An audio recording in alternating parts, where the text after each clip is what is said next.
Hello and welcome to civil Setu. I hope तुम्ही यावर्षी जी MESची pre दिली असणार आहे, याला MESची प्री म्हणता येईल की नाही हे पण डाऊटफुल आहे, कारण की यावर्षी इंजिनिअरिंगच्या जागा नव्हत्या. ठीक आहे, सिव्हिल इंजिनिअरिंगच्या स्पेसिफिकली जागा यामध्ये ॲड नव्हत्या. ओके, सो त्यामुळे सिव्हिल इंजिनिअरिंगच्या मुलांना तिथं फॉर्म भरताना ऑप्शनसुद्धा नव्हता की तुम्हाला MESसाठी अप्लाय करायचं आहे की नाही. ओव्हरऑल सगळ्यांसाठी हा फॉर्म ओपन होता. ठीक आहे, तर तुम्हाला सजेस्टेड होतंच की तुम्ही हा फॉर्म भरावा आणि जाऊन पेपर देऊन यावा. ठीक आहे, तर तुमच्यातल्या काही जणांनी दिला असेल. ज्यांनी दिलं आहे आपण स्पेसिफिकली त्यांच्याबद्दल बोलूया या व्हिडिओमध्ये. ओके, सो आता बघा, खूप जणांचे ते काही कॉमन डाऊट्स आहेत, मी टेलिग्रामवरती विचारले होते. तुमच्यातल्या बऱ्याच मुलांना पेपर टफ गेला आहे. ठीक आहे, तुमच्यातला काही जणांचा स्कोअर कमी येतो आहे, काही म्हणतात की पेपर टफ होता त्यामुळे स्कोअर कमी, मग कट ऑफ कमी येईल वगैरे. तर त्याच्याबद्दल पण डिस्कस करूयात. ओके, कट ऑफ किती लागेल याच्याबद्दल थोडंसं डिस्कस करू डेप्थमध्ये. आता तुम्ही बोलाल की सर जागाच नाही आहेत, तर मग कट ऑफबद्दल बोलून फायदा काय. ठीक आहे, तर जागा आहेत. ठीक आहे, मागणीपत्र आलेलं आहे आयोगाकडे.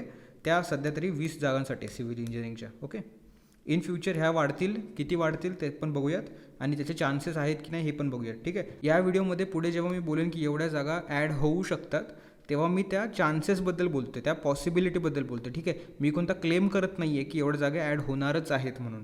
ओके, जसं मी मागच्या व्हिडिओमध्ये बोललेलो की होऊ शकते की प्रिलिम्स पोस्टपोन होईल, कारण की सिव्हिल इंजिनिअरिंगच्या मुलांना तिथं अप्लाय करण्यासाठी विंडो ओपन होईल. ठीक आहे, हा क्लेम नव्हता. ठीक आहे, ही पॉसिबिलिटी होती की मी सांगत होतो. ओके, तुमच्यातल्या काहींनी कमेंट करून सांगितले की नाही झाली पोस्टपॉन्ड वगैरे वगैरे, तर मी क्लेम करत नाही आहे इथं बसून. ओके, मी हे चान्सेस सांगतो तुम्हाला की किती जागांसाठी किती कट ऑफ लागू शकतो आणि किती जागा वाढतील आणि त्या जागा ॲड झाल्या तर किती कट ऑफ लागू शकतो. ठीक आहे, ह्या सगळ्या पॉसिबिलिटीज आहेत, कोणताही क्लेम करत नाही आहे इथं. ओके, आणि वॅकन्सीज ॲड झाल्या तर किती वाढतील. ठीक आहे, हे पण आपण जरा डिस्कस करूयात. त्यामुळे व्हिडिओला एंडपर्यंत बघा. व्हिडिओला लाईक करा, कमेंट करा, तुमचे काही डाऊट्स असतील तर. डिस्क्रिप्शनमध्ये टेलिग्राम चॅनलची लिंक आहे, टेलिग्राम चॅनलला जॉईन करा. ओके, सध्यासाठी आत्तापर्यंत MPSCकडे 20 जागांसाठी मागणीपत्र गेलं आहे. ओके, सिव्हिल इंजिनिअरिंगच्या 20 जागांसाठी. तर ह्या 20 तर 100% येणार आहेत. ओके, आता त्या वाढणार आहेत की नाही याच्याबद्दल थोडासा डाऊट आहे. टेलिग्राम चॅनल्सवरती बरेच मेसेजेस फ्लोट होत आहेत सध्या की नवीनच ॲड येणार राज्यसेवेची वगैरे वगैरे, असं खूप जण म्हणतात. अब नवीन ॲडचा अर्थ असतो की 2027ची ॲड लवकर येईल, म्हणजे 2027ला जी एक्झाम होणार आहे त्याची ॲड 2026मध्ये येऊ शकते असं म्हणतात ते. ठीक आहे, एका वर्षात 2 ॲड येतील असं काही नाही आहे. या वर्षीची राज्यसेवा झाली, कन्क्लूड होईल आता ती. ओके, प्रिलिम झाले त्याची. सो आता राज्यसेवा 27ची डायरेक्ट येईल तेव्हा. ओके, तर नवीन ॲड वगैरे असं काही नाही आहे. हां, तुमच्या वॅकन्सीज सिव्हिलच्या आहेत त्या या 20मध्ये ॲड होतील की नाही याच्याबद्दल आपण बोलूयात. ठीक आहे, आणि किती वाढतील वाढून वाढून. सो आता आपल्याकडे एक RTI आहे. ठीक आहे, जलसंपदाचा WRDचा. तर याच्यामध्ये बघा, या RTIमध्ये विचारलं होतं की रिक्त पदे किती आहेत. ठीक आहे, त्याच्यामध्ये बघा, सहाय्यक अभियंता श्रेणी 2चे 446 जागा रिक्त आहेत. रिक्त याचा अर्थ असा आहे की एवढ्या वॅकेंट आहेत सध्या, आणि यांनी खाली मेन्शन केले की हे MPSCकडे पाठवण्यात आलेले नाहीत. ठीक आहे, हा RTI बघा किती तारखेचा आहे, 24/4चा आहे. ठीक आहे, लेटेस्ट RTI. याच्यानुसार ते म्हणतात की अजून तरी लोकसेवा आयोगाकडे पाठवलेल्या नाही आहेत जागा. तर याचा अर्थ काय झाला की ह्या जागा सध्या कन्फर्म नाही आहेत. ठीक आहे, परत ऐका, ह्या जागा कन्फर्म नाही आहेत, येतील की नाही. इन केस ह्या जागा ॲड झाल्या तर तुमचा कट ऑफ थोडासा कमी येऊ शकतो, तुम्हाला खूप हाय चान्सेस आहेत. आणि जर नाही आली ही ॲड तर तुम्हाला त्या 20 जागांसाठी कम्पीट करावं लागणार आहे. आणि हे ॲड होण्यासाठी काय करायचं तुम्हाला हे आता नीट ऐकून घ्या. ठीक आहे, एक टेलिग्राम चॅनल आहे इंजिनियर्स असोसिएशन म्हणून. ठीक आहे, ते तुम्हाला आहे ना कंटिन्यू हेल्प करत आहेत इंजिनिअरिंगच्या स्टुडंटसाठी. त्यांनी खूपच हेवी प्रयत्न केले आणि त्याच्यामुळेच तुमच्या ज्या MJPच्या ॲड आल्या, नंतर आता ती जी WCDची येणार आहे ॲड. ठीक आहे, हे यांच्या एफर्ट्समुळे होतं आहे. ठीक आहे, इंजिनिअरिंग असोसिएशनवाल्यांच्यामुळे. तर तुम्ही जा त्यांच्या टेलिग्रामला जॉईन करा. ते जे काही ईमेल कॅम्पेन्स आणि ते निवेदनं वगैरे देत आहेत ते सगळं करा. ठीक आहे, तुम्ही पण वन टॅप मेल असतो, आपल्या X अकाउंटवरनं ट्विट करणं असतं, ते सगळं करा तुम्ही. ठीक आहे, त्यांना हेल्प करा. आपल्या सगळ्यांच्या एफर्ट्स, कलेक्टिव्ह एफर्ट्समुळे हे सगळ्या जागा येऊ शकतात. ठीक आहे, जर कोणी काहीच केलं नाही तर या जागा येणार नाहीत. ठीक आहे, सो तुम्ही प्रत्येक इंजिनिअर असोसिएशनच्या प्रत्येक जे काही त्यांचं कॅम्पेन असतं त्याला प्रोत्साहन देत जा. तुम्हाला फक्त एक ईमेलच करायचा असतो किंवा एक X अकाउंटवरून तुमच्या एक ट्विट करायचं असतं. ठीक आहे, सो त्यांच्या पण टेलिग्राम चॅनलची लिंक खाली देतो मी, किंवा माझ्या टेलिग्राम चॅनलमध्ये जा, तिथं तुम्हाला सापडून जाईल त्यांची लिंक. सो त्यांना तुम्ही थोडंसं कॉन्ट्रीब्यूट करा. ओके, काहीच नाही, फक्त थोडासा टाईम लागतो तुमच्या स्टडीमधून, 1-2 मिनटं फक्त. ओके, सो त्याच्यात तुम्ही थोडेसे एफर्ट द्या. ओके, सो आपण पुढे जाऊयात. जसं मी सांगितलं की इथं एवढ्या 450च्या जवळपास जागा तुम्हाला वॅकेंट आहेत. ह्या जर MPSCकडे यांनी मागणीपत्र पाठवलं डिपार्टमेंटनी तर तुमच्या जागा यावर्षी 100% ॲड होतील. ओके, आणि आता तुम्ही वर्स्ट केससाठी पण रेडी राहायला पाहिजे. वर्स्ट केस काय आहे की जागा न वाढता फक्त 20 जागांसाठीच एक्झाम होईल.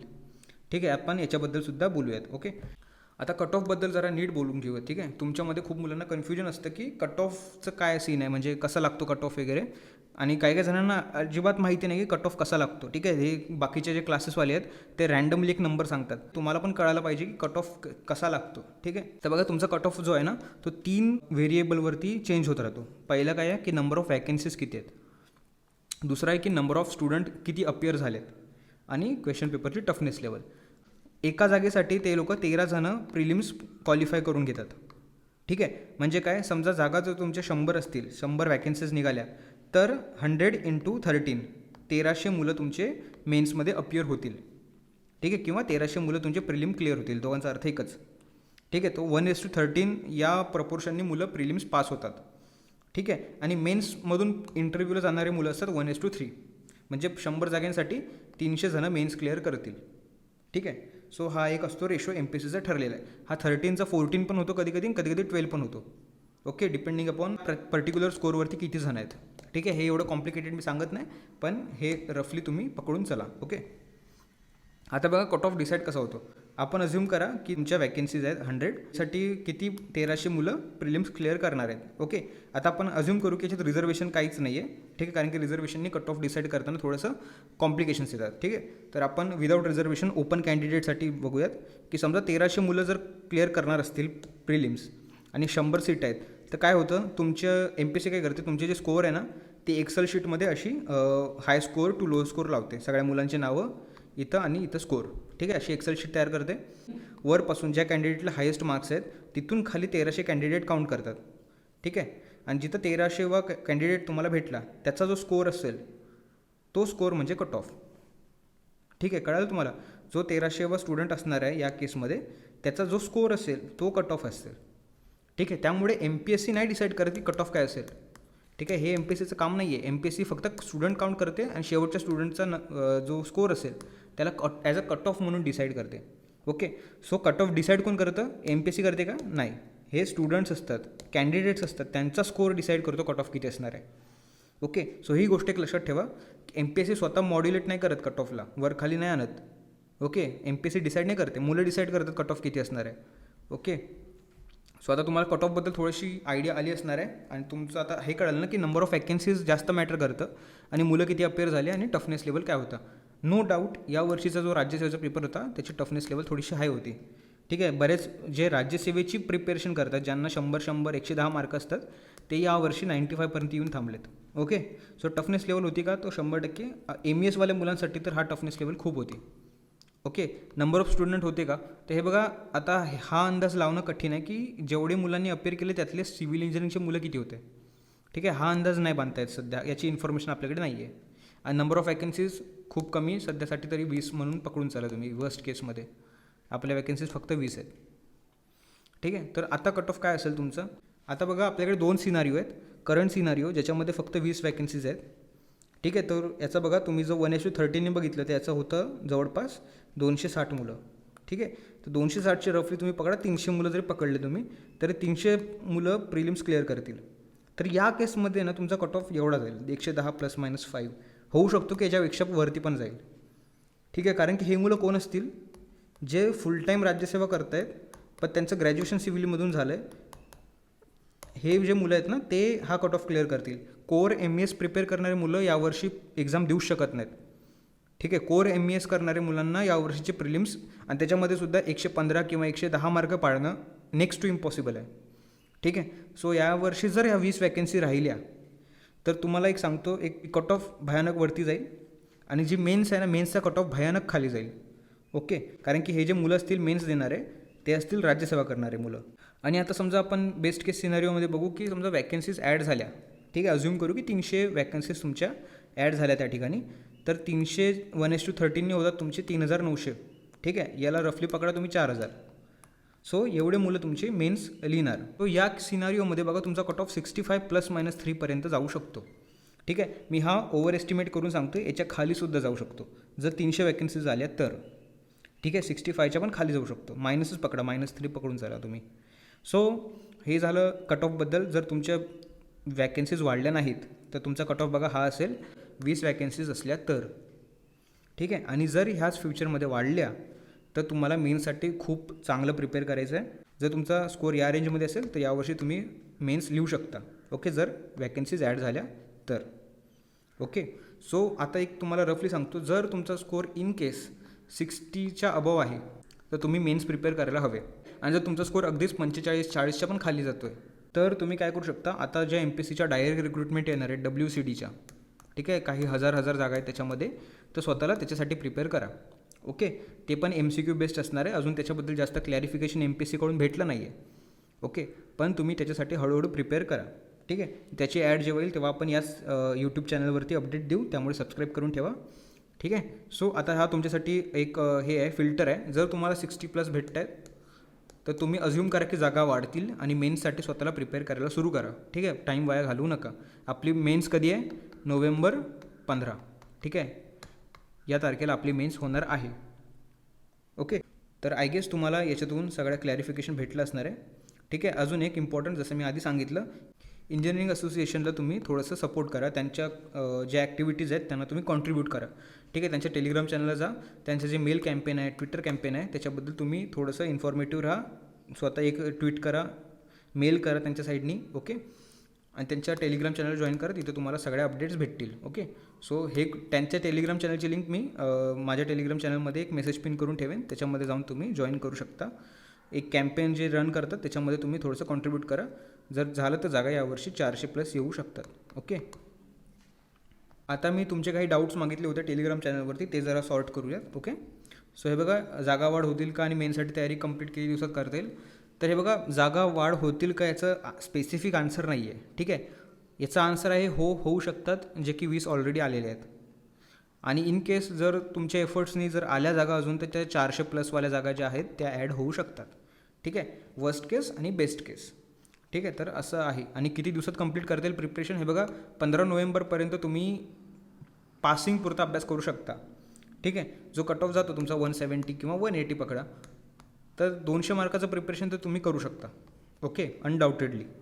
ते सिलेक्टिव्ह सब्जेक्टचं प्रिपरेशन करून तुम्ही तिथपर्यंत एक उडी मारू शकता, ओके.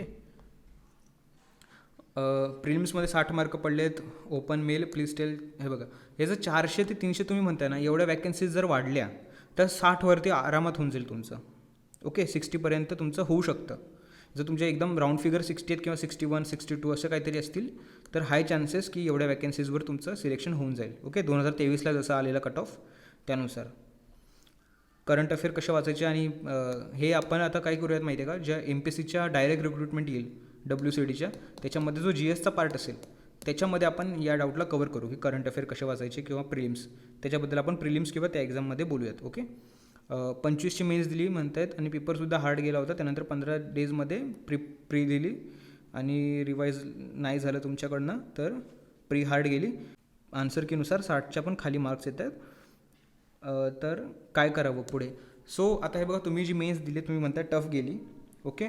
सो आता पुढच्या वर्षीची मेन्स आहे. आता तुमचा जर स्कोअर मला एक्झॅक्ट एकदा टेलिग्राम चॅनलवरती मला मेसेज करा तुमचा स्कोअर किती आहे आणि तुमचं रिझर्वेशन काय आहे. त्याच्यानंतर आणि जर जागा वाढ झालीच 400पर्यंत तर मी एक सांगून देईन तुम्हाला की तुमचं होईल की नाही यावर्षी, ठीक आहे. सो त्याच्याबद्दल मला जरा पर्सनलाइज मेसेज करा टेलिग्रामवर, मी तुम्हाला क्लॅरिफिकेशन देईल याच्यावर, ओके. पुढे बघा, कट ऑफ किती लागेल MES 2026चा, SC कॅटेगरीचा आणि वॅकन्सी. हे बघा, याच्याबद्दल वॅकन्सीबद्दल बोललो आपण, वाढले तर किती वाढतील, नाही वाढले तर किती आहेत, ठीक आहे. SCसाठी यावर्षी तरी पकडून चला 99, 98 असाच काहीतरी कट ऑफ लागेल जर 20 जागा असतील तर, ठीक आहे. आणि ह्या जागा 400 झाल्या तर मग 60पर्यंत किंवा 60च्या पण खाली जाऊ शकतो कट ऑफ. वॅकन्सीचे चान्सेस काय आहेत, PWDकडे ऑलमोस्ट 400 वॅकन्सी. अरे यार, हे बघा, ह्या सगळ्या गोष्टी आहेत ना, टेलिग्रामवर ज्या फ्लोट होत आहेत गोष्टी, एवढ्या वॅकन्सीज PWDकडे, त्या तुम्ही बघा, ते वॅकन्सीज असून फायदा नसतो, ठीक आहे. ते त्याच्या पुढे खूप मोठी प्रोसेस असते. त्याच्यानंतर फायनली ते जेव्हा मागणीपत्र MPSCकडे जातं तेव्हा MPSC त्याची ॲड काढते, ओके. सो त्याच्या पुढे पण खूप मोठी प्रोसेस अजून उरलेली आहे, ठीक आहे. सो तुम्ही आता हे बघू नका कोणत्या डिपार्टमेंटला किती वॅकन्सीज आहेत, किती येतील. आल्या तर बेस्ट आहे, नाही आल्या तर काय करायचं मी सांगितलं आहे, ओके. 25च्या मेनचा कट ऑफ काय असेल थोड्या वेळाने आपण याच्यावर डिस्कस करूयात पुढच्या व्हिडिओमध्ये, ओके. आणि जी चर्चा सुरू आहे टेलिग्रामवर न्यू ॲड, हे बघा, नवीन ॲडव्हर्टाइजमेंटचा अर्थ असा नाही आहे की एकाच वर्षात 2 एक्झाम होतील, ठीक आहे. पुढच्या वर्षीची ॲड यावर्षी येऊ शकते असं म्हणतात ते, एकाच वर्षात 2 राज्यसेवा होतील असं काही म्हणजे त्यांनी त्यांच्या कॅलेंडरमध्ये पण दिलं नाही आहे ते. तर कमीत कमी असा मेसेज फ्लोट होतो तेव्हा आपण पण जरा बुद्धी वापरली पाहिजे की MPSCच्या ऑफिशियल कॅलेंडरमध्येच त्यांनी मेन्शन केलं असतं ना जर असं काही होत असेल तर. पण त्यांनी मेन्शन नाही केलं आहे. याचा अर्थ असा आहे की पुढच्या वर्षीची ॲड यावर्षी येऊ शकते. ओके. सो हा आणि अगेन मी काय क्लेम करत नाही आहे, हे फक्त एक स्पेक्युलेशन आहे. ठीक आहे. ओके. एक्सपेक्टेड वॅकन्सीज याच्याबद्दल आपण बोललेलो आहे. Safe score to prepare for mains हे बघा अगेन डिपेंड करतं. 20 जागा आहेत तर 100+ पाहिजे आणि जर 400 की 300 आपण जर अज्युम केले तर 60पर्यंत पण तुमचा कट ऑफ जाऊ शकतो. Okay. How many more seats जे आपण याच्यावर बोललेलो आहे. ड्रॉप होईल का तर 100% ड्रॉप होईल कट ऑफ जर ॲड झाल्या जागा तर, कारण की पेपर टफ होता आणि वॅकन्सीज जर वाढल्या 400पर्यंत तर कट ऑफ ड्रॉप होऊ शकतो. आता एंडला काही गोष्टी तुम्ही लक्षात ठेवा. ठीक आहे. प्रत्येक वर्षी आहे ना आता प्रिलिम्स टफ होत जाणार आहे. ठीक आहे. या वर्षापासून जसं तुम्ही बघितलं, तुम्हाला हे माहीत आहे की नाही काय माहिती, UPSCच्या ज्या काही थीम्स असतात ना क्वेश्चन विचारायचे ज्या टेक्निक्स आहेत त्या MPSCने थोड्याशा इनकॉर्पोरेट केलेल्या दिसतात. ठीक आहे. मार्सुपियलचा क्वेश्चन झाला, जम्पिंग जीन्सचा झाला, हे काही प्रश्न आहेत ते UPSCमध्ये विचारले होते मागच्या वर्षी आणि यावर्षी त्या MPSCमध्ये त्यांनी विचारलेले आहेत. ठीक आहे. सो आपण थोडासा आपला नॉलेजचा बेस आहे तो थोडासा अजून ब्रॉड करणं गरजेचं आहे प्रिलिमसाठी. जर तुम्ही फुल टाईम MES करताय आणि तुमचं म्हणजे पुढच्या वर्षासाठी तुम्ही कन्सिडर करताय 27साठी तर तुम्हाला प्रिलिम्सला डेडिकेटेड 3 ते 4 महिने देणं गरजेचं आहे. त्याला अपडेट करून घ्या. ठीक आहे. Give significant time to prelims. जसं मी बोललो की MPSC आता UPSCचा पॅटर्न फॉलो करते. कन्सेप्च्युअल क्वेश्चन जास्त टाकतात, फॅक्च्युअल क्वेश्चन थोडेसे कमी होत आहेत. ठीक आहे. सो आता तुम्ही थोडंसं तुमचं नॉलेज ब्रॉड करणं गरजेचं आहे. ठीक आहे. आणि बघा WCD आता MPSCकडून जी होणार आहे डायरेक्ट रिक्रुटमेंट थ्रू, ज्याच्यामध्ये बरेच जण म्हणतात की प्री आणि मेन्स होणार आहे, काही म्हणतात वन टाईम एक्झाम होणार आहे. अजून काहीही कशावरही विश्वास ठेवू नका. याच्याबद्दल MPSCने अजून कोणतंही क्लॅरिफिकेशन दिलेलं नाही. एक्झाम पॅटर्नबद्दल पण नाही दिलं, सिलेबसबद्दल पण नाही दिलं, कशाचबद्दल नाही. ओके. सो ब्लाइंडली कोणत्या पण तुम्ही इन्स्टिट्यूशनमध्ये किंवा कोचिंगमध्ये एनरोल करताय तर तुम्ही थोडंसं अवेअर राहा. काय होईल माहिती आहे का, समजा आता तुम्ही एखाद्या कोचिंगमध्ये जाऊन एनरोल करून घेतलं, चांगला 20,000चा किंवा 30,000चा तुम्ही कोर्स घेतला. ठीक आहे. आणि त्यांनी त्याच्यामध्ये शिकवलं, ॲप्टिट्यूड शिकवलं, त्याच्यात मराठी शिकवलं, इंग्लिश शिकवलं आणि MPSCने नंतर सांगितलं की आम्ही मराठी विचारणार नाही किंवा आम्ही इंग्लिशबद्दल विचारणार नाही, आम्ही ॲप्टिट्यूडबद्दल विचारणार नाही. तर मग काय होणार आहे, तेवढा टाईम गेला ना तुमचा, तेवढे एफर्ट गेले तुमचे, पैसा पण गेलाच. सो सध्या तुम्ही कोणत्या गोष्टीवर विश्वास ठेवू नका, कोणत्याच कोचिंगवरती विश्वास ठेवू नका की असा पॅटर्न असेल तसा पॅटर्न असेल. स्पेक्युलेट करताय त्यांना काही नाही, पण जे असे एकदम बोलतात क्लेम करून की असंच होणार आहे तसंच होणार आहे, त्याच्यावर जास्त विश्वास ठेवायचा नाही आहे. ओके. तरी बघा यांच्यामध्ये जे सध्या हे सुरू आहे, बॅटल सुरू आहे ॲग्रिकल्चरच्या मुलांमध्ये आणि सिव्हिलच्या मुलांमध्ये, की 40% जागा ॲग्रीला दिली आणि 60% जागा सिव्हिलला आल्यात. सो बघा ह्या 60% जागा आहेत ना त्यासुद्धा खूप आहेत आपल्यासाठी. जर एखादा सिरियसली प्रिपरेशन करणार असेल ना तर या 3500मध्ये पण तो आपली जागा बनवेल ना. जर तुमचा यावर्षी प्रिलिम्ससाठी MESच्या प्रिलिम्सला 40च्या खाली स्कोर जातो आहे किंवा 50च्या पण खाली स्कोर जातो आहे तर तुम्ही ब्लाइंडली या एक्झामसाठी प्रिपेअर करा ना. आणि ही एक्झाम याच वर्षी होणार आहे. सो आता हे तुमच्यावर डिसिजन आहे की तुम्हाला कोणता कॉल घ्यायचा आहे. ठीक आहे. क्लेम करत नाही आहे की 400 जागा ॲड होतील किंवा 200 जागा ॲड होतील. मी तो क्लेम करत नाही आहे आणि तुम्हाला खोटे स्वप्न दाखवण्यात काही अर्थ नाही आहे. ओके.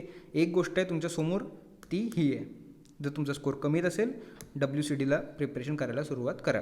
याच्याबद्दल काही डाऊट असतील तर मग टेलिग्रामला येऊन तुम्ही मेसेज करू शकता. आपल्या टेलिग्राम चॅनलची लिंक खाली डिस्क्रिप्शनमध्ये दिलेली आहे, जाऊन चेकआउट करा. ओके. जॉईन करून ठेवा टेलिग्राम चॅनल. तुमच्यातले जे काही जण प्रिलिम्स क्वालिफाय करतील त्यांच्यासाठी आपण एक टेस्ट सिरीजसुद्धा अरेंज करू, जशी मागच्या वर्षी अरेंज केली होती. ओके.